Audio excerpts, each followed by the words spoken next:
Magandang araw po, welcome po sa aking channel, Love9 TV. Patalasasan po, meron po ba kayong mga properties na napapabayaan or non-performing assets? Plan nyo ibenta, pero wala kayong oras sa pagbibenta nito. Kung ito'y pagkakatiwala nyo po sa amin, tawag lang po kayo sa aking numero. Usap po tayo, gawan ko po ng video for free.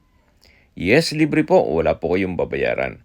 Tutulungan pa namin kayong mabenta ang inyong property. Kami na po bala sa marketing, sa boosting or paid ads. Even sa tripping, hindi na po kayo mapapagod sa pag-entertain ng mga buyers. Kami na po bala sa lahat. Tawag lang po kayo.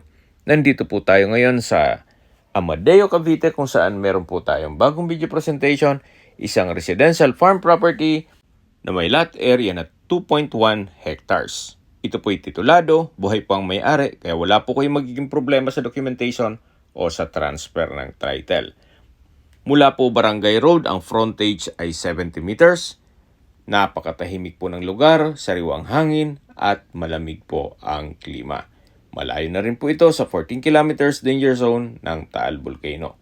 Mula po dito sa kinatatayuan ko, medyo slope po ng konti. Then pagdating po dun sa baba, patag po ulit.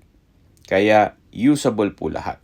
Marami pong pwedeng i-project dito. Pwede po itong gawing subdivision o housing, o di kaya gawing warehouse. Pwede rin pong gawing hotels and resorts. So, depende po sa magiging project nyo. Sa lakin po nitong property, marami po kayong pwedeng gawin dito. At kung busy pa naman kayo sa panahon ngayon, pwede naman po kayong mag-land banking muna kung kaya naman ng funds ninyo. Mas malaki po ang kita sa land banking compare nyo kung natutulog lang ang pera nyo sa bangko. Pababa na po tayo dito sa lower part ng property kung saan patag na patag pa rin po. Dito po sa kabilang side ay meron pong mga fruit bearing trees gaya ng mangga, santol, langka, saging at marami pa pong iba.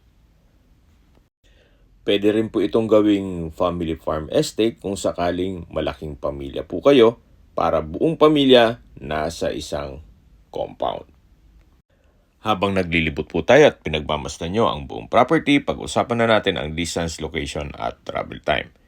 Ito pong property ay malapit lang sa Aguinaldo Highway. Ang distance is 5 kilometers at ang travel time is 8 minutes. Mula naman po sa Tagaytay Rotonda, ang distance is 9.5 kilometers at ang travel time is 18 minutes. Sa Tagaytay Rotonda po ay kompleto na rin gayang malls, hotels, restaurants, banks, schools, church at hospital. Yan po yung lagi kong binabanggit sa aking video na dapat nyo i-consider sa paghanap ng property, yung meron pong malapit na hospital. Hindi ko naman po sinasabing sakitin kayo. Yan naman po for emergency purpose lang naman. Mula naman po sa Calac Silang Interchange, ang distance is 16 kilometers at ang travel time is 28 minutes. Ang Calac po ay connecting South Luzon Expressway o SLEX, Skyway, all the way to NLEX o North Luzon Expressway at ibang parte ng Metro Manila. Yan po, tunghayan nyo po ulit itong napagandang property. Napakaliwalas, napakatahimik ng lugar at nasa mataas na lugar po ito. Ang estimated elevation above sea level ay 1,449.5 feet. Sa presyo na po tayo. Binibenta po ito ni owner sa halagang 4,000 pesos per square meter. Kung may mga katanungan po kayo, tawag lang po kayo sa aking numero. At sa mga kababayan naman natin nasa ibang bansa, meron po akong Telegram. Sa mga iPhone user man, may iMessage. Meron din pong Imo, Skype, Viber at WhatsApp. Same number lang po, 0917-316-3399. Sa mga nagtatanong naman po ng aming Facebook, meron po aming Facebook page na Love9 TV at Facebook Reels Video. Meron din pong TikTok at Instagram. Meron din po kami ibang YouTube channel na Love9 TV channel at AC Listings. Sana po naibigyan nyo ang aming video presentation. Paki-like and subscribe na lang po sa aking channel para ma-update din po kayo sa aking future listings. Kung sakali po hanap nyo yung mas malaking sukat ng lupa, meron din po kami ibang listings na pwede nyong pagpilian.